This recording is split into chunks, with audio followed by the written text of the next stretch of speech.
Hello friends, welcome back to the channel, or if you are new here, welcome. We had a lot going on this week and I honestly did not end up filming too much with everything going on, but I did want to come on here and share some of the things we did get into this week.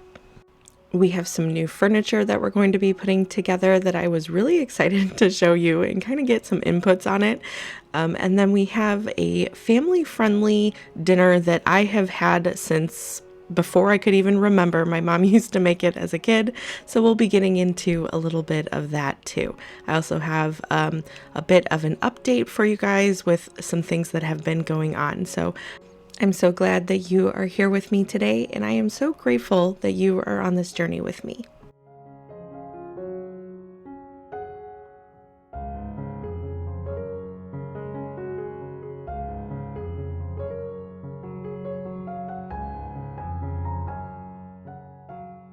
I'm starting off today in the kitchen and I am making what I always refer to as a crusty bread.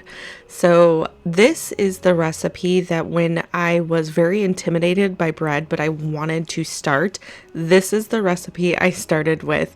It makes a wonderful crusty bread if you are making soup or anything that you want to dip this in. I absolutely love it, but you can also slice this up and have it with some jam in the morning. My boys, that is one way they love to eat this bread.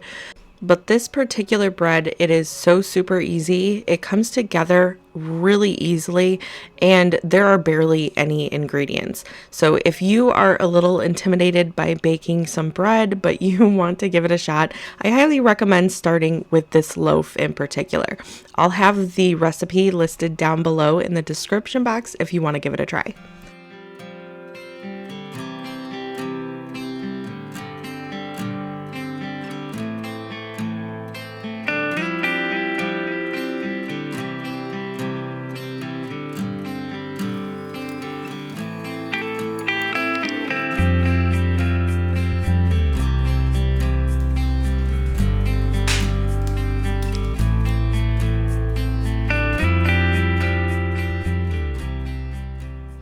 I've had the dough rising for a couple of hours now in a very warm spot, so I'm going to turn it out into a floured surface. I'll get all the air bubbles out.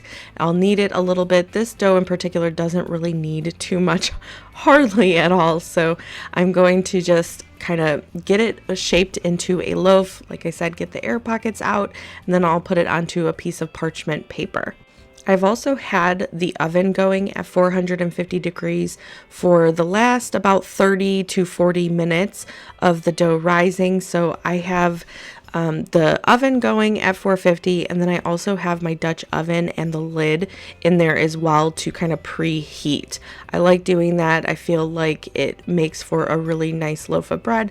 So I'll take that out in just a moment once I get my loaf all shaped, and then I will put the parchment paper right in there. It makes it super easy for cleanup. It makes it very easy to take the loaf in and out of a piping hot Dutch oven. I'll place the dough back in the oven at 450 degrees with the lid on for about 30 to 40 minutes. I kind of check on it towards the end just to see if it needs a little bit more or not. And then I'll uncover it and cook it for an additional 12 minutes.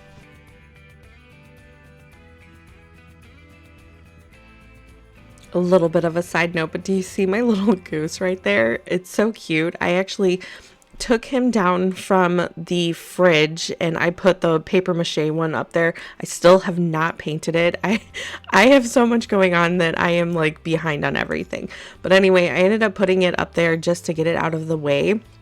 And then I brought this guy down and I didn't really know what to do with him, but I ended up, he's got like a little hole in the back.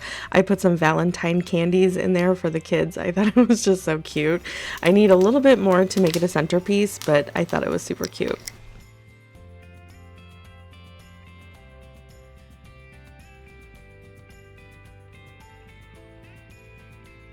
Here's how our bread turned out fresh out of the oven. I always feel like these breads, they look so beautiful in my opinion, but that is fresh out of the oven. I'm gonna wait about 10 minutes before I slice into it, and then I always just serve it right on the cutting board with some jam and butter. I feel like it's super easy. The kids can just cut another piece if they want it.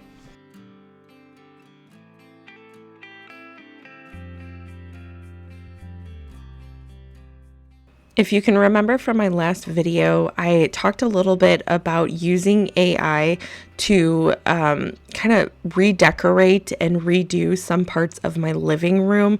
I had seen it in some other YouTube channels and I thought it was kind of interesting. So I took a couple pictures of my living room and put it into ChatGPT, which I think a lot of people are using. That is what I used.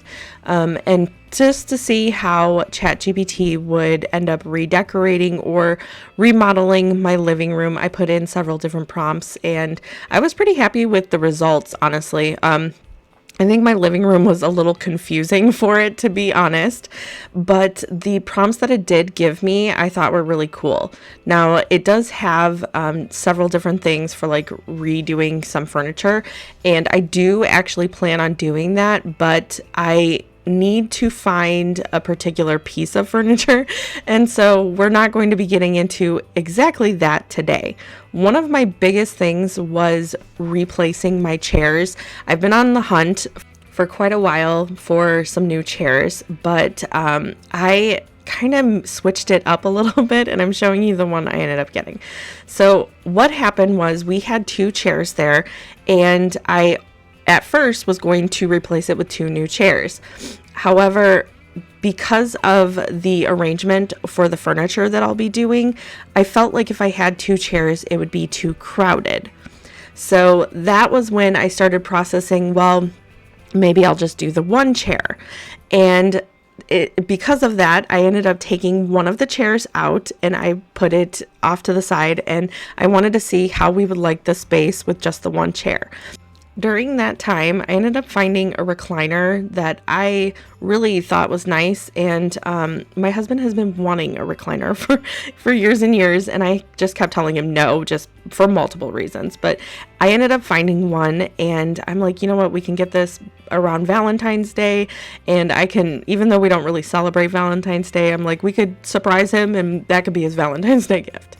So anyway, without telling him that I bought another chair, we were testing out the one chair method and seeing if it worked for us. Well, during that time, my husband absolutely hated the one chair. It was driving him insane. He did not like how empty it felt. He did not like how it just kind of felt lopsided and how we eliminated seating. So anyway, I discussed that in my last video, and I was a little nervous because I had already ordered a chair for him, and I'm like, man, I really hope he actually likes this because he does not like the one chair.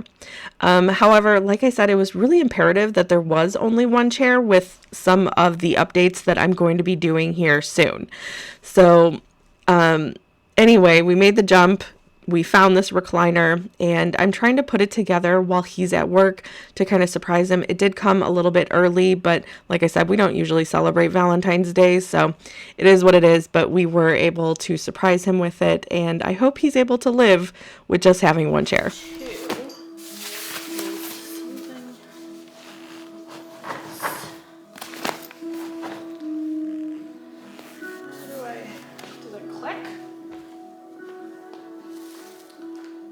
Hold handles on the armrest. Pull it out horizontally. Never heard that word. Till you hear two clicks.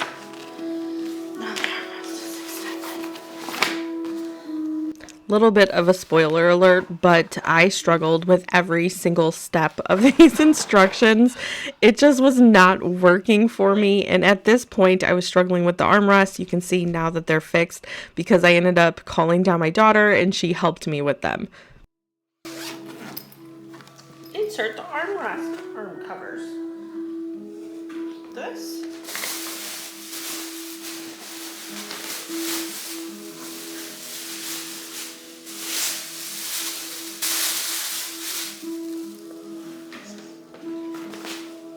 Nope, that's not it.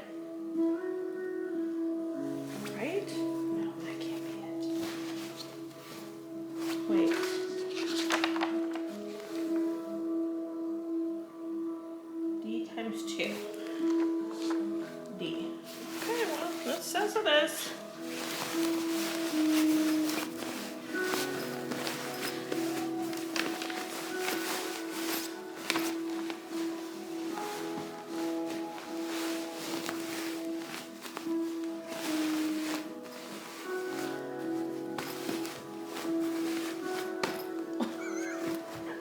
What?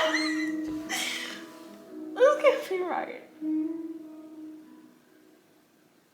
Am I missing something? Tell me I'm missing something. That is like double the size. Oh my gosh. There's no way that's gonna zip. There is no way. Oh my gosh.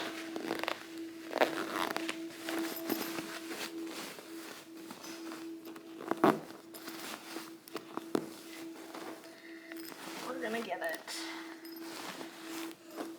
Oh my gosh.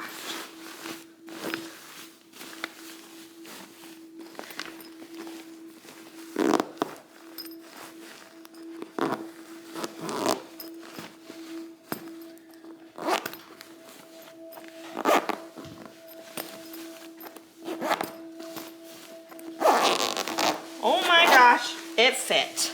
Wow. That's wild. Okay, now we got another one.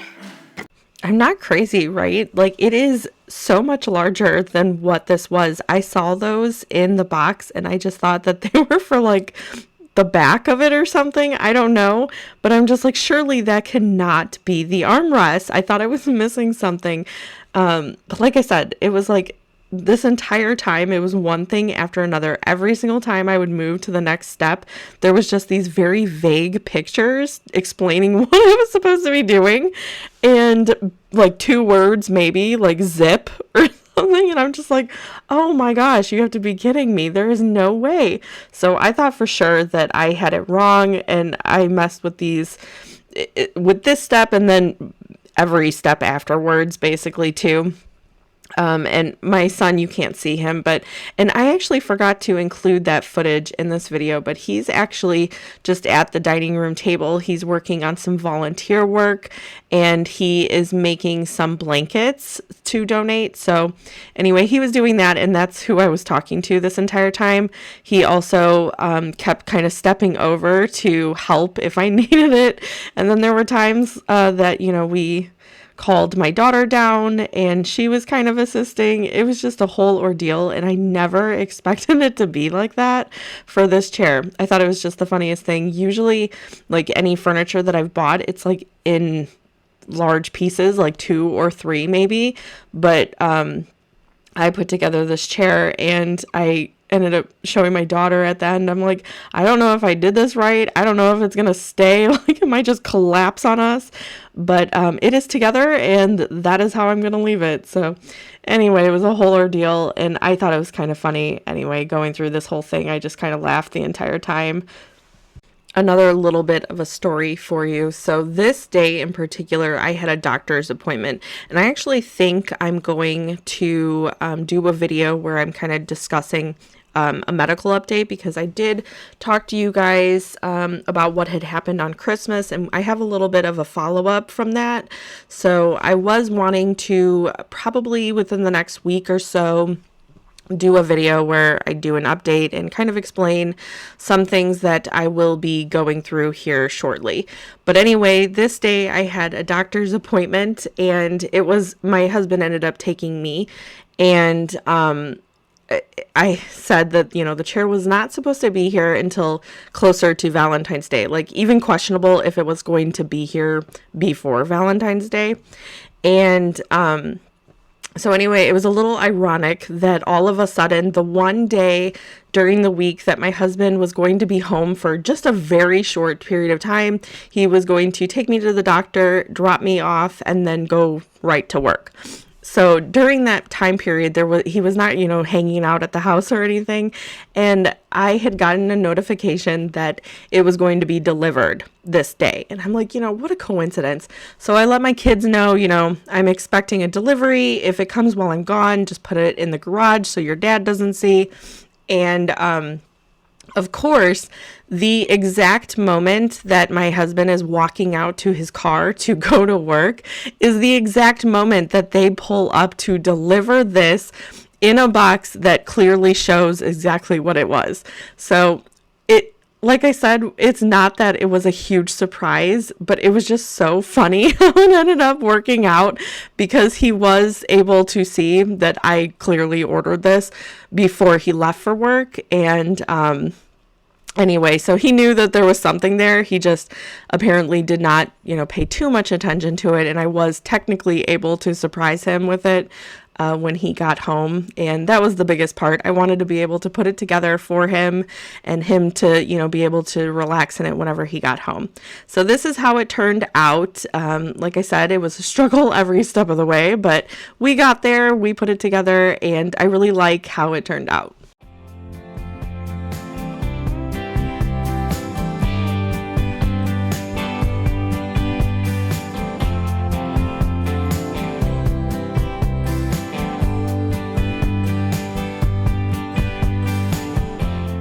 Now, I mentioned earlier in my video that I am going to be making a family dinner that I have had for as long as I can remember. My mom always made this growing up, and this was one of our favorites. So this is stroganoff. It's just a ground beef stroganoff.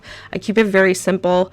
I do like to add peppers, onions, and mushrooms, and I know that not everybody does like the green peppers, but I feel like it really adds something with flavor. I keep them fairly large in case, anybody wants to pick them out, which usually my kids, they're not huge fans, and I'm actually not a huge fan of green bell peppers, but like I said, keep them large in case anybody wants to kind of eat around them or pick them out.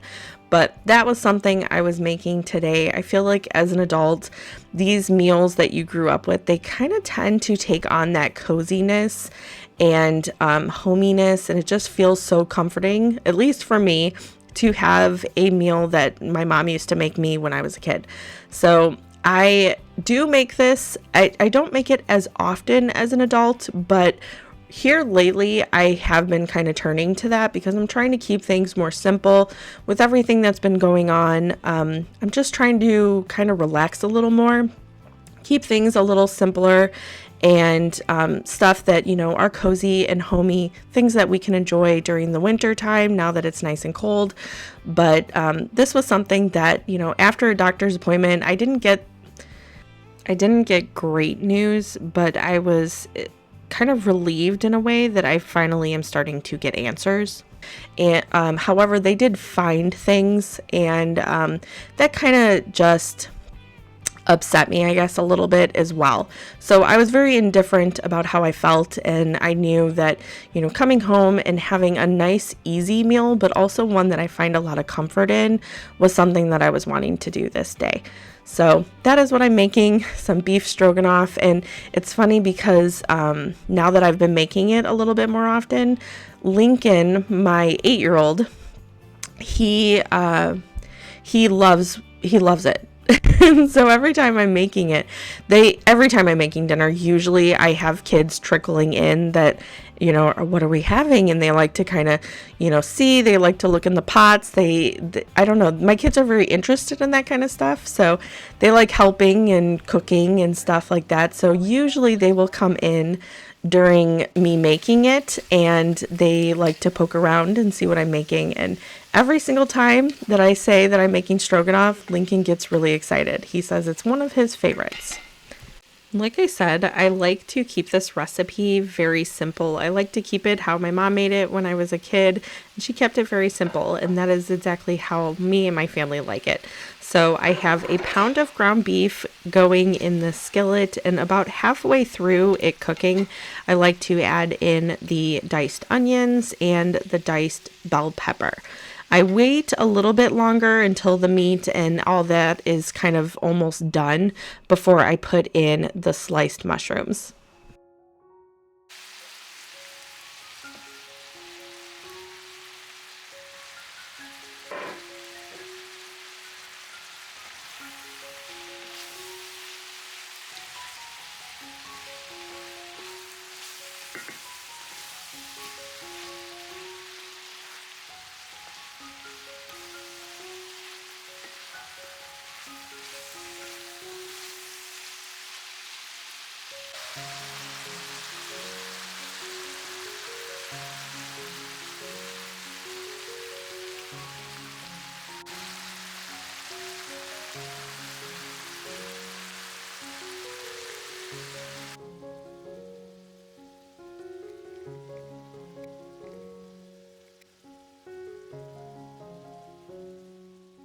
My mom always used the spiral egg noodles growing up, and I kind of will just get whatever I can find that's somewhat similar. So I ended up getting these, and that worked out perfectly.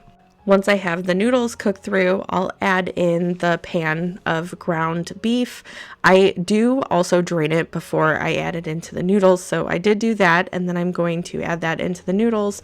And it honestly depends in terms of how much I'm making for the other ingredients. This is a pretty big pot, so I add in 2 cans of cream of mushroom soup. I'll add in a little bit of milk just so it's not super thick, and I really just eyeball that. You can add in like some beef broth if you want. Sometimes I do that. I'll add in, like this time I added in it wasn't quite a cup of sour cream, but like I said, this is actually a pretty big pot, so if it's a smaller pot, I will add a lot less of the sour cream. I mix it up, salt and pepper, and that is pretty much it. My mom also always served this with some sliced bread with butter, so a lot of times that's what I still do, and I usually will steam some kind of vegetable. This evening I did broccoli. But this is how dinner turned out, and that is pretty much all I have for you today. Thank you so much for hanging out with me, and like I said, come back for my next video. I do plan on sitting down and discussing, what they found at the doctor's and just my steps moving forward and what I can expect and what you guys should expect here. But anyway, that is all I have for you today. Thank you so much for hanging out with me, and I'll see you in the next one. Bye.